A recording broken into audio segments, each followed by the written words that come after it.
హిరణ్యకశిపుని భార్య లీలావతి మహాసాధ్వి. ఆమె గర్భవతి అయి ఉన్నప్పుడు నారద మహర్షి ఒకసారి హిరణ్యకశిపుని దర్శించి అతడికి సందర్భోచితమైన మాటలు చెప్పి అతని కోరిక మేరకు లీలావతిని ఆశీర్వదించడానికి ఆమె అంతఃపురానికి వెళతాడు. నారదుని రాక తెలియని లీలావతి ఆ సమయంలో అలసట చేత గాఢ నిద్రలో ఉంటుంది.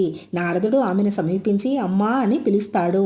అతడి రాకను తెలియపరచడానికి ఆమెకు మెలకు రాలేదు. కానీ ఆమె గర్భస్థ శిశువు అంటూ జవాబిస్తాడు.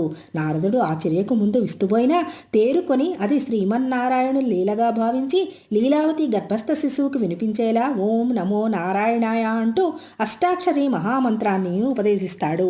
గర్భస్థ శిశువు ప్రతిస్పందిస్తూ ఓం నమో నారాయణ అంటూ జపిస్తుంది. నారదుడు పరమానందభరితుడై నారాయణ నారాయణ అని నామస్మరణ చేసుకుంటూ వెళ్ళిపోతాడు.